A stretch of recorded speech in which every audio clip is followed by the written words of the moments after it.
Welcome to No Shame in the Home Game, the podcast that cares how your home feels, not looks. I'm Lacey, your co-host who forgot that she is introducing this, if that tells you anywhere where I am today. Here with our co-host, who I always think knows what's going on, even though she tells me she doesn't. Sarah. Hi, Sarah. Hi, Lacey. I would never pretend to always know what's going on, because the minute you do is the minute you're shown you don't. So I always do the best I can at all times, but I never pretend to know everything that's going on.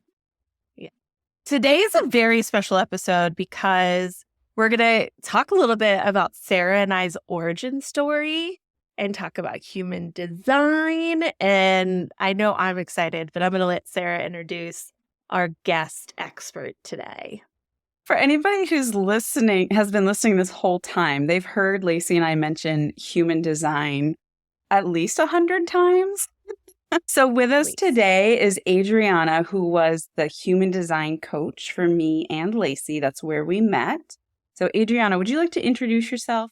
I would love to. Thank you for having me. I feel so good being back in your energy again, both of you together. This is just like a match made in heaven. I'm so excited for this. I'm Adriana Keefe. I live in Central Massachusetts. I'm a mom of 3 and a wife, but also a human design coach and motivational speaker. I really focus my work. Most of my work has really been niched down since starting, and I've learned that I'm really here to work on healing and letting women dive into what their sense of spirituality is.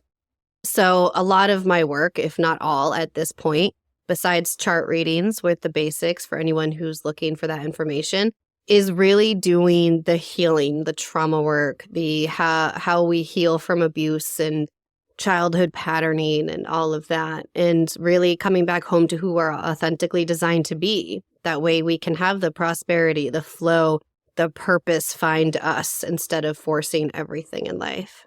So the listener knows the backstory a little bit. Yes, when Lacey and I were in a small group with you, the focus was on running a business along with your human design. And so it's really funny that now Lacey and I are running a business together, so it's awesome that we came in with that same knowledge set, but it's beautiful to hear the work that you're focusing on now because everybody could use that. Could you let our audience, for those of you listening that aren't familiar with human design, what is your elevator pitch so people can get a better sense of human design if they've never heard of it before? It's the science of differentiation. It's who you were born and designed to be at an energetic level instead of the way that you've been conditioned and trained to be based on your society, your environment, your family. Not saying that anyone made you the way you are on purpose, but there's a lot of things that we were told growing up and even as adults that made us operate in ways that really weren't true for ourselves. Even the simplest things like when our parents would say, don't cry. That's showing us that it's not safe to cry, that this is vulnerable, that we can't have emotions, right? And that leads to us being ragey, pent-up anger kind of adults because we don't feel safe in our emotions. It's very similar from the planets to astrology, but not really. Astrology I always loved, but it felt so education and not really what do I do moving forward. So there is an astrology component to it. However, it also combines the Kabbalah, Tree of Life, the Chinese Book of Change, which is called the I Ching, the chakra system, quantum mechanics, and all of these modalities were combined into one system through, depending on how spiritual the person listening is, it was essentially a man named Ra-Uru who downloaded this information, and he wrote for 8 straight days and nights, and he wrote this entire system out. And it's teaching us how we are all completely uniquely made and how to use our energetics and our auric field to bring more flow, to bring more ease, like what we're actually designed to do in this life and who we're designed to be.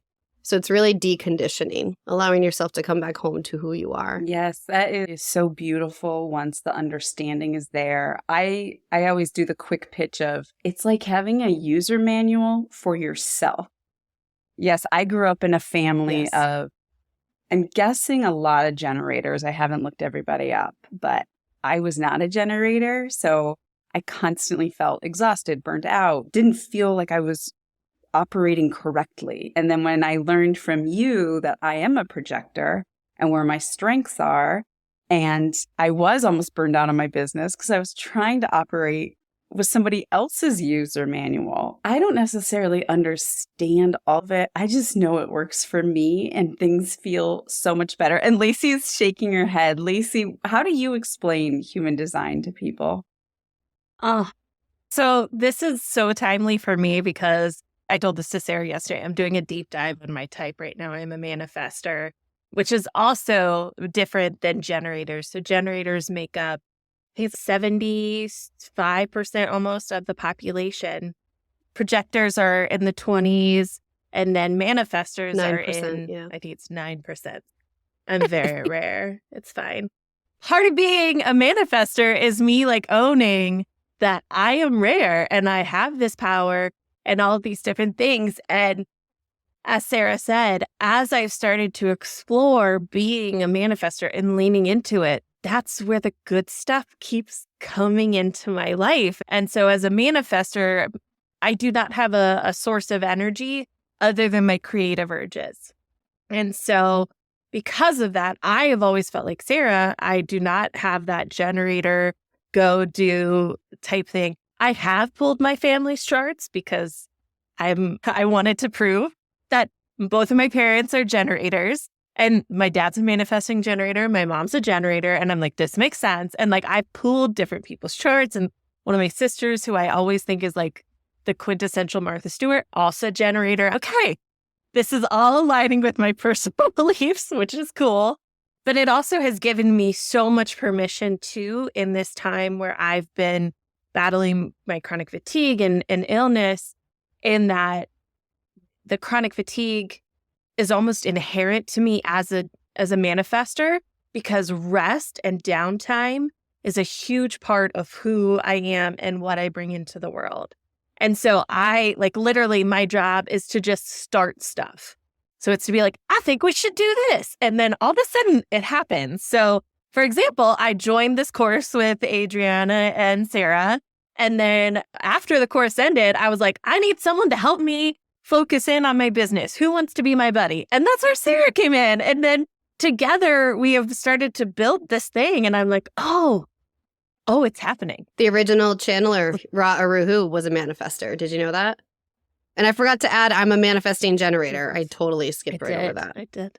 For anyone listening who's about to tune out because this all sounds way too out there, when I came into it, my intake form said, I'm not taking this hook, line, and sinker. I'm going to learn what it is and see if it helps me, because I was not going to jump in the deep end and just say, yes, I'm into everything because I'm going to just go all in. I dipped my toe in and I used every tool. And it was very objective. Is this tool helping me? So one of the things with burnout for my business was how many decisions I had to make. I grew up in a very critical thinker household. And so I was extremely, every decision, no matter how small or how big, I put all my energy into it. And then I learned I was supposed to use my gut. And I was like, well, I've been told my gut is bad my whole life.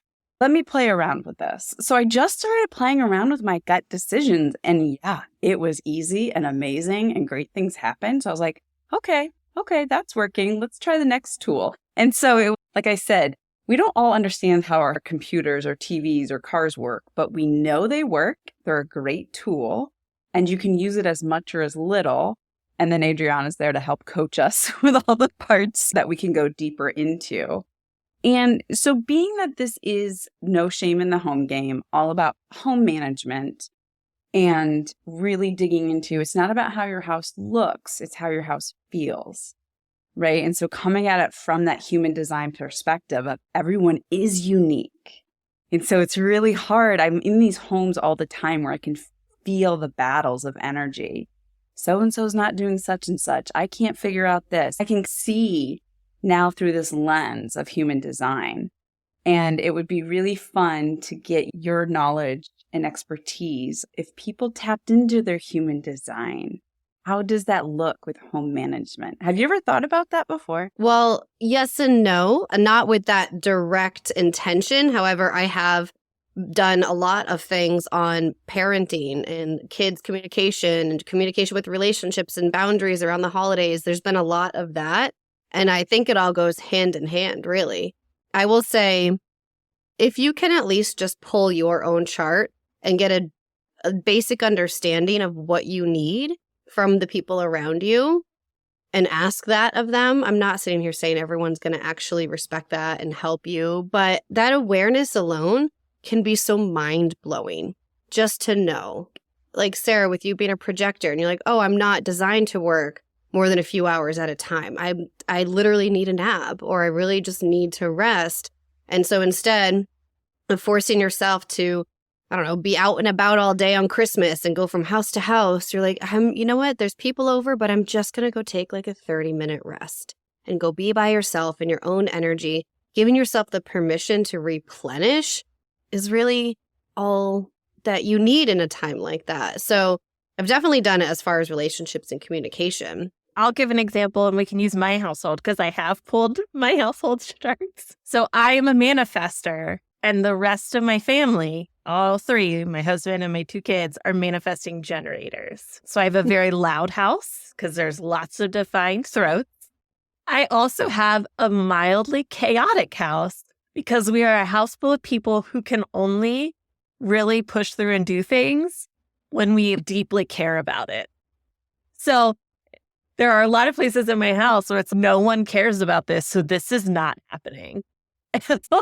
That is how I've seen it and see how it works in my house now. So like, for example, it was really important for me to get all the boxes unpacked that I could see. If I can see a box, it stresses me out. And then there were some things that I told my husband, I was like, this is yours. I'm not touching it. Guess what boxes are still packed? Because he does not care about that. And that's part of the manifesting generatorness of I'm going to focus in and put all of this energy into what I care about. Yeah, so on the communication part, how do you tap into your human design chart in order to learn how to best communicate with your family members or the people you're living with? Well, as far as generator types, asking them yes or no questions is really beneficial. So generator types meaning either pure generator or a manifesting generator. They're both a generator type. And when you ask them yes or no questions, they have this sacral gut response as a yes or no. So that helps them understand what they need to communicate. It also helps you understand what they're trying to communicate, even if they go to their head and they double think it. You can see when someone goes to the head and doesn't listen to the gut. For manifestors, it's actually better to ask you open-ended questions because you're constantly like swirling up there with the ideas and all the things. Projectors, first of all, don't come at them with a million to-do things. Just ask them what they see needs to be done because projectors are very efficient. They penetrate through the aura and the energy of others. They see exactly what needs to be tweaked, how we can fix things. They're guides and leaders on purpose. So really just saying like, what do you think we can do to address this situation? What do you think is a priority that we can get done? And then for reflectors, which are about 1% of the population, so I've only met, I think 4, actually I think it's 5 now in my work. Reflectors are completely open to other people's energies. So it's really important to them to feel grounded and safe in their own energy. For anyone, that's important, right? But it's exceptionally so for a reflector. So allow them space to breathe, to feel grounded, and then they'll come in and share what they feel like they need to share. There are also people who are designed to make decisions throughout 28 days instead of in the moment. So give them time. And I know that's not the most practical thing in this today's society. Like you can't put an offer out on a house and be like, be right back in 28 days. But when you can give them space to make decisions, let them. Because don't ask them to make a decision right there on the spot. Do you want to go look at a new car? Do you want to invest in this? Let them have that space and time. That's going to just be all across the board, so much better energetic alignment for them. I say it all the time. Your neighbor's house is not going to be like your house. And then when you add in this layer of our own unique design, it's like, yeah, how could anybody's 2 homes be the same? Let alone financial resources, family resources, like all those things. It's like just looking at the individual and how they process, how they make decisions. So in your house, when you're talking with your family, do you approach each person according to their design? It's a practiced skill. But yeah, so I'm a manifesting generator. My husband's a generator. My oldest is a manifester. She gives me a run for my money, Lacey. She's one of my biggest life lessons. My second daughter is a generator, and then my son is a manifesting generator. At least with 4 of us, we can ask each other yes or no questions. And really, especially with kids, it's great when you see it with kids because they're not yet trained to think logically and go to the brain. Do you want fruit snacks for a snack? And it's, no. Do you want French toast sticks? And like, yes. And you see it come from their body. And then with my 9-year-old, it's open-ended questions. I will say she's 9 and she's a girl. So there's a lot of changes happening in her body. She's in a phase of her life where she is becoming much more opinionated and independent. Manifestors are extremely autonomous to begin with. So the energy of the manifester mixed with the hormonal shifts that are starting to happen, mixed with the age of independence, it's pure hell, but we're navigating it. And so we're just doing the best that we can to let her go on her little rampages when she's feeling inspired about something and she's rummaging through the kitchen cabinets and she wants to make a potion out of spices and salt and pepper and a disaster that whatever. We let her do it. That's what you need to do with a manifestor is let them complete that inspired action. And letting go of the control has been really helpful. She's also at, I think, this age, her not self, which is the kind of the red flag that we're out of alignment or that we're being held back from our true self is anger, as with Lacey. And so we're seeing that anger come out a lot. And I think that's just navigating this age. Her feeling angry that she can't just do whatever she wants as a 9-year-old. So we're very aware of that. And we intentionally practice navigating it. But it's a challenge. It is a challenge. That's a good point. When I first heard about that, I was really resistant to that concept. Again, my conditioning of if you're not being your best self, like you're doing something wrong. So mine's bitterness. And when I started to really okay, what does bitter feel like? And then when I started to feel the bitterness, okay, what happened to get me there? And I started to see, because one of my things is waiting for the invitation to speak. So when I tell my family, I think you should do this to problem solve, and then they don't do it, and I get so bitter. And I'm like, oh. So I've learned how to say, if you would like an idea, let me know. Or if you're confused on what to do next, let me know. I've learned how to do that. I can communicate that I have an idea, but I don't have to give it and then get upset when they don't take it. So that's been huge. I mean, I tell everyone I know, since I learned human design, our house has been full of way more laughter and lightness and we still have our bumps in the road, but I'm not nearly as pissed off or bitter. I love that so much because it's that awareness. Right? That's even if you can change nothing else. If you can't get your spouse on board or your spouse doesn't want to hear you talk about your design, the best thing you can do is create the awareness for yourself. Have compassion and grace and understanding for yourself. And that alone is magical. I will say, Sarah, I had an aha moment literally last night because manifestors are their own weird breed because we have what's called a closed aura, which I know Adriana and I have talked about this a lot. But what I understand it now is meaning more, I am a self-sustaining being. I don't need anybody else. I don't need an invitation. I don't need to respond. I am self-sustaining. And what I realized that, and then I was learning more about it. I need to speak. This is actually something I practiced this morning for the first time. I need to speak in definite. So I need to do the opposite almost, where instead of asking for permission, I need to say, I want this.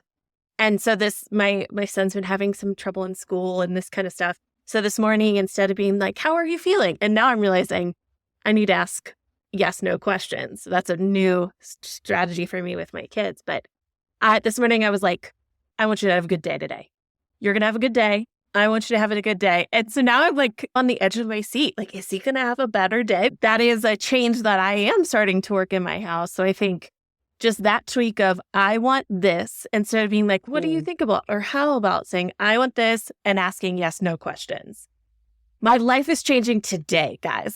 Amen to that. By the way, this is so manifester of me of, oh my gosh, yes, this is what's happening. It's creative. It's all coming together. I'm using a lot of hand gestures. I joke it's also 5 minutes ago, Lacey. Like, she'll get an idea. She wants it already done. But the speed with which, once she it's in that manifestor realm, I'm like literally astounded. We joke we need a generator on our team. I was curious about that. I'm not going to lie. I was curious about that and like what you guys do to pass off tasks. We're aware of it. We're still figuring out. And we are very open to this is an aspect in our team that is needed. And we also are very aware that neither one of us are generators. So we don't expect that from one another. And so that's really great. And so as we grow things, we're keeping it in mind. What can we do now without a generator? When do we get a generator? Remember that you can borrow energy too. You can sit near a sacral being and feed off that energy too when you need to. Healthy boundaries. Keep an eye on your boundaries, but it's possible. Yes, my sister, I haven't looked it up, but I would bet money she's a manifesting generator. And when I go to her house to help her with things, my energy is unbelievable. So how do I just park somebody in my office and just say, sit there, let me borrow your energy? Like a vampire. Let me feed off you. If I'm feeling like a lack of creativity or I'm just like in a slump and I have stuff that I really need to use brain power for, I'll go sit in a coffee shop. Obviously, I don't know everyone's design there, but 70% chance that someone there is going to have, for in your case, a sacral energy. Whereas maybe I'm looking for more of a defined head or ajna that I need energy, but I won't know. But either way, all the auras around me are playing into mine. And so it just sparks this new energetic exchange that comes through for me to power through it. When I have something that needs to get done, I'll go to a coffee shop. And then I'll just keep getting up and moving my computer around to see who I can sit next to and get the most energy out of. Excuse me, I'm just going to sample yours a little bit. I remember you telling that in the course, but I'd forgotten. And now that I think about what I'm dealing with my son, when I ask him open-ended questions, he goes to his head and he gets stuck there. So I'm just realizing, I really need to stop asking open-ended questions with my kiddo. The Joyful Support Movement newsletter is a great way to deliver some goodness into your inbox. Once a week, you will receive a joyful prompt, an opportunity to share your story, and a helpful step to make life easier. If you could use some more goodness in your life, sign up for the newsletter today at joyfulsupportmovement.com.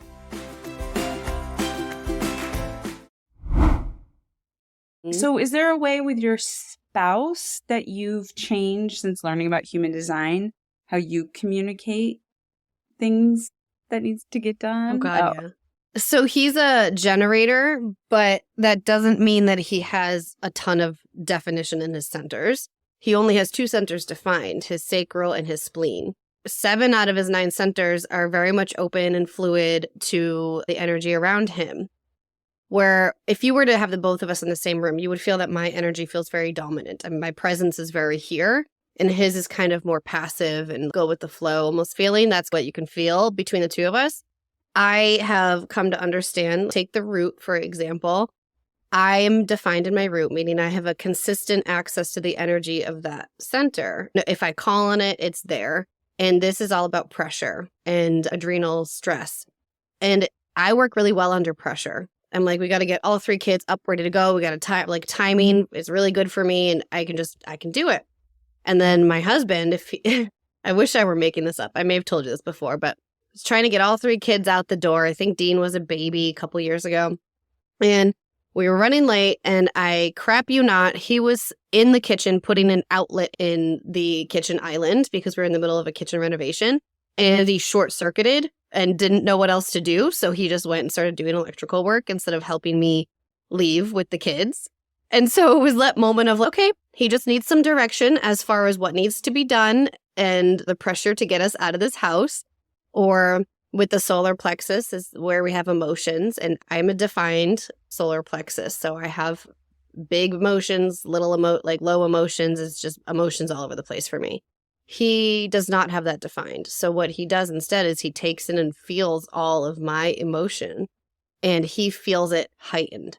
If I'm in a funk, that used to impact him greatly because he would feel like, oh my God, is something wrong with our relationship or what's happening? Like to him, it felt like we were burning down the house. And it was just a part of my emotional wave for me.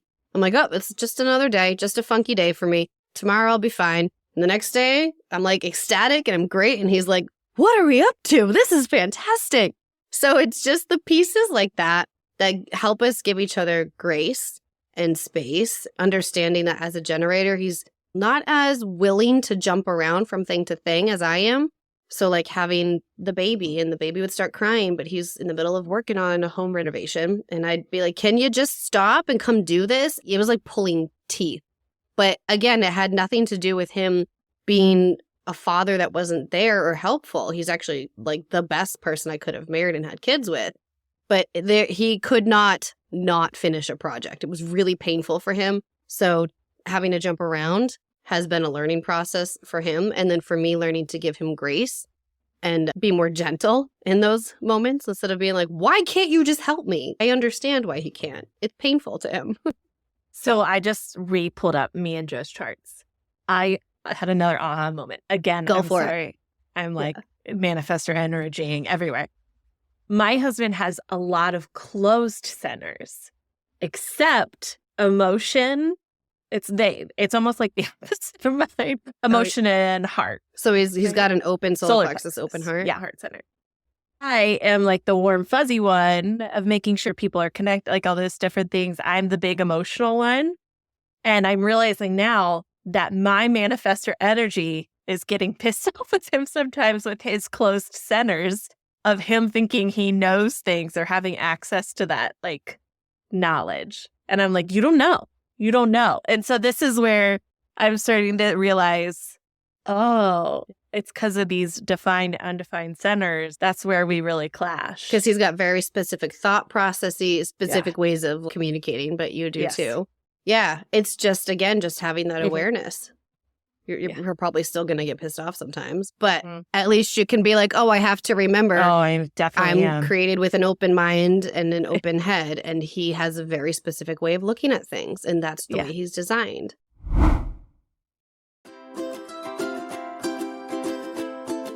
Y'all, Home CEO is finally here. The work you hear me do with participants in No Shame in the Home Game is based off of the Home CEO course. Watch the course at your own pace and learn how to problem solve your pain points and find solutions that work for you. Along with the how-to course are guided worksheets. There are solutions for your situation. Sign up for the course at joyfulsupportmovement.com and start finding your solutions today.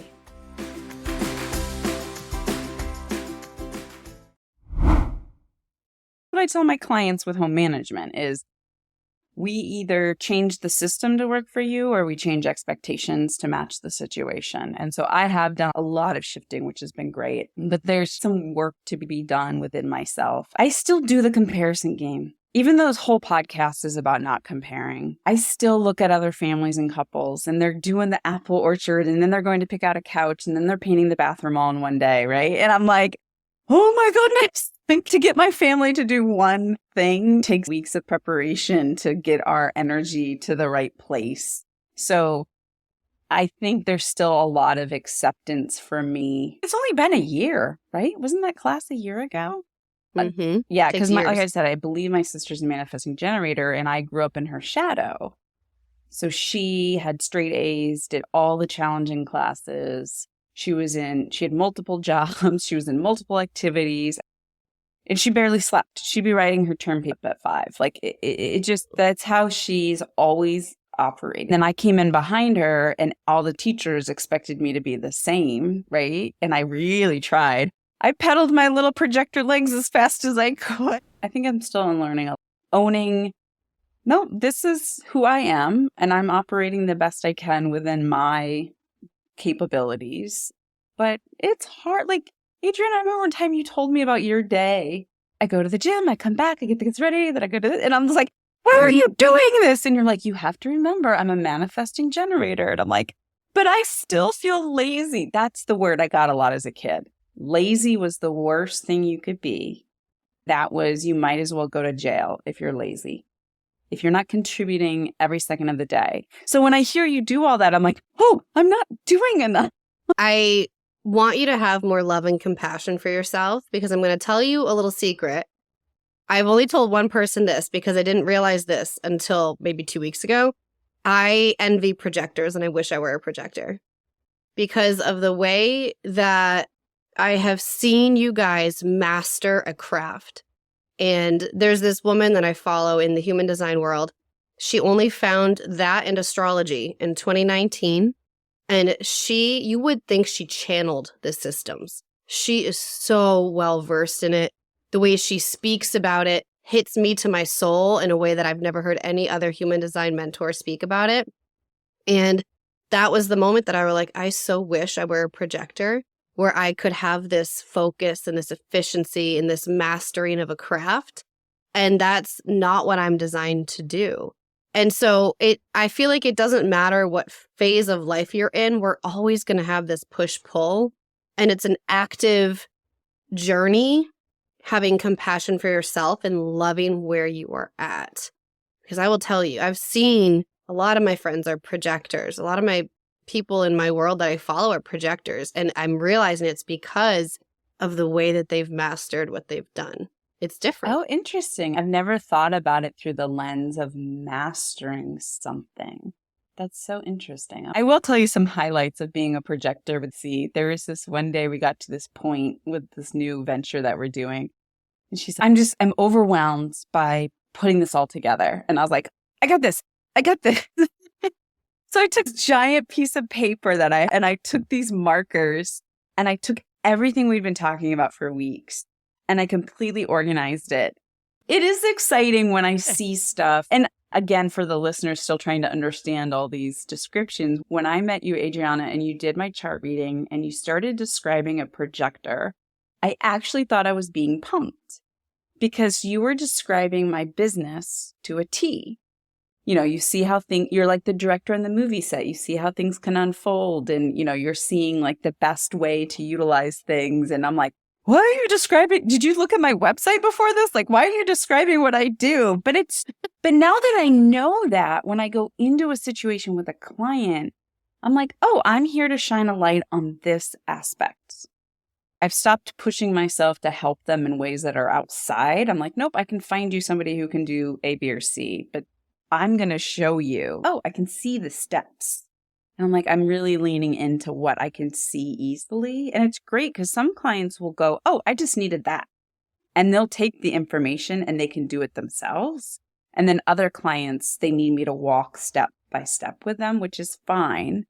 But it's helped me see my work with more clarity, which has been nice. Lacey, have you seen a difference in your work since learning about being a manifestor? Oh my gosh, yes. So much. I mean, giving myself the permission to even do this work is something that I really could only do when I learned that I was a manifestor, because I have always tried to make myself smaller in any way possible. I've always not let myself think I'm special. I've always just tried to really tamper down my voice, and that has called a repressive throat, I learned. That has turned a lot of that anger that I had in turn. So at first when I heard about the not self theme being anger, I was like, I'm not angry. What are you talking about? And I was like, but I'm frustrated and all these things. And then I realized, no, this mean voice in my head, this way that I'm talking to myself, that resentment, is anger. That's me being angry. And by doing this, by believing my life was that way, believing that I had to work a 9-to-5 in order to be successful, in order to do all these different things, being a manifestor has given me the permission to be like, no, I don't have to do it that way. And I will say, in a weird way, I'm grateful for my illness, because my illness forced me to do it. So I almost feel like it's fated that I have to have this illness to be the manifester that I'm supposed to be. Biggest head nod. But yeah, yes.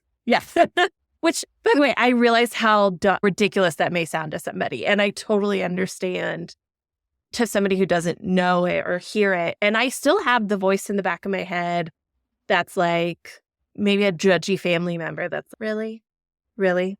Okay. But at the same time, I was telling this to Sarah yesterday. I took a stock of a moment. I took stock of a lot of moments where I was so worried about money this time last year. I was so worried about finances and all these different things. And in the past year, I've gotten stable work to be able to not have to worry about money being connected to what I'm doing. My husband got a new job that has provided us more money. We sold our old house, got a new house that gave us some equity to be able to use that money to bridge a gap that we had. And I just had this moment like, oh shit, I did it. I manifested that. I said, I want more financial security. And son of a bee sting, it happened to me. Yeah, but it didn't happen without you making changes. You had this awareness. Yeah. Absolutely. And I put out in the universe, I'm like, I like doing technology. I wish there was a job where I could just play with technology for people.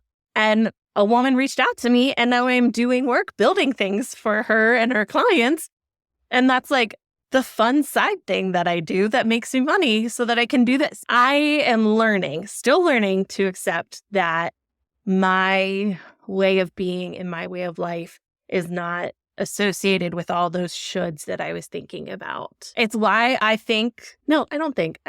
And I want the Joyful Support Movement, this business that she and I are starting in this coming year, to make a difference because I know it can. It's been so beautiful. If anyone is at all like, should I learn more about human design?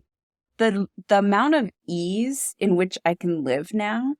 When Lacey and I started working together, knowing we both speak the same language, and I'm like, I can feel the tears coming to my eyes. Whenever we would hit a road bump, it was like we could both just relax and trust. We're not going to force it, right? And then it was like we just allowed the things to unfold and used the tools that we knew. That's not how I'm going to grow my business, by making 10 reels a day, because I can't do it and I should be making personal connections.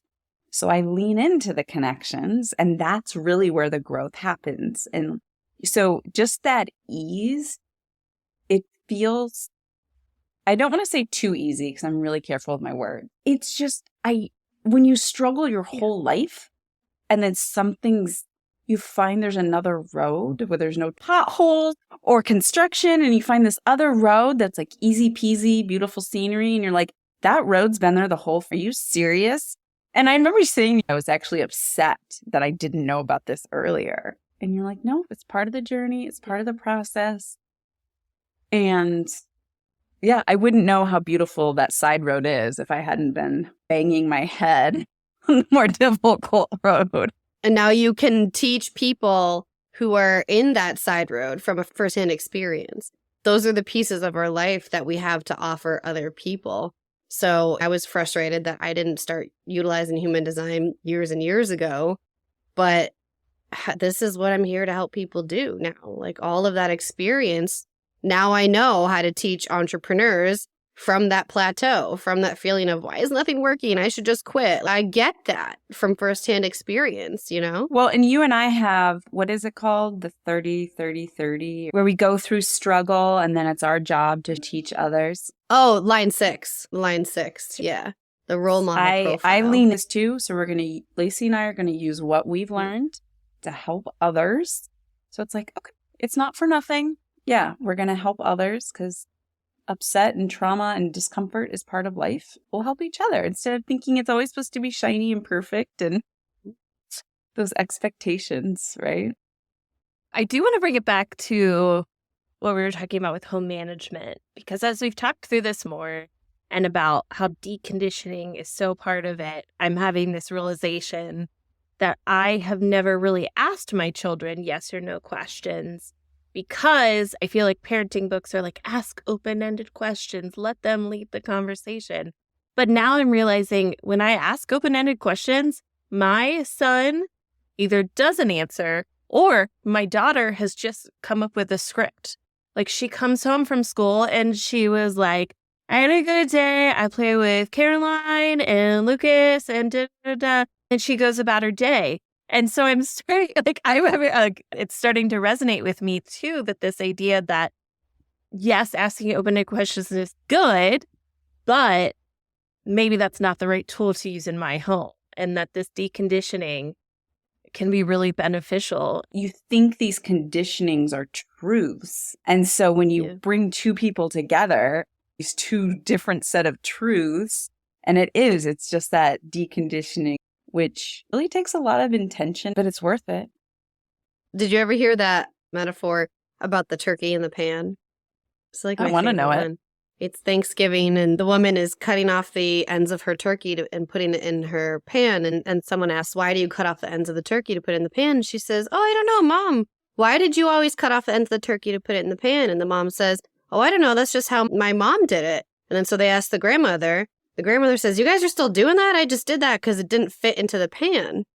But that's all conditioned. They were trained behaviors and they didn't know why they were doing it, but they were doing it. And it can be as simple as that. There's so many places to just look at as am I choosing this, or is this a conditioning?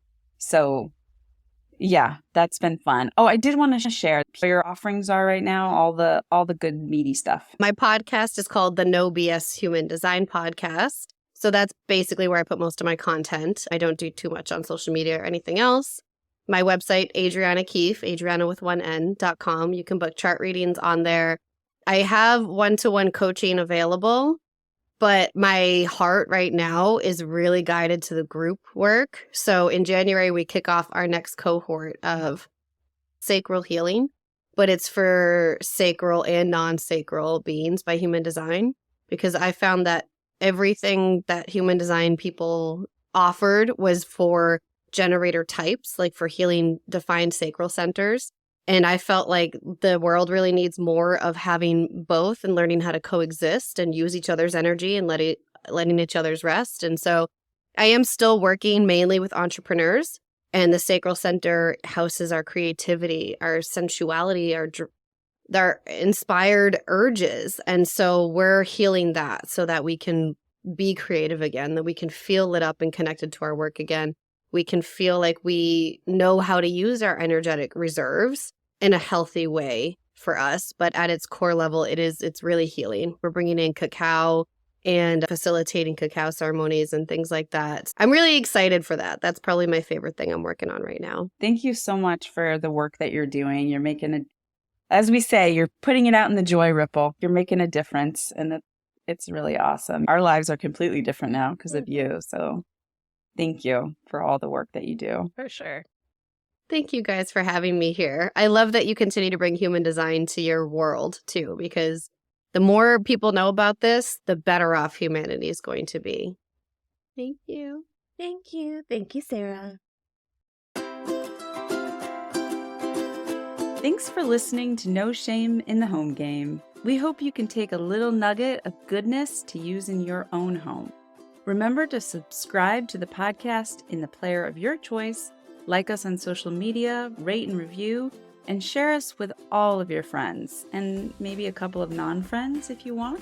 You can always visit joyfulsupportmovement.com to learn more about No Shame in the Home Game and other Joyful Support podcasts. While you're there, you can join the newsletter or sign up for the Joyful Support Village.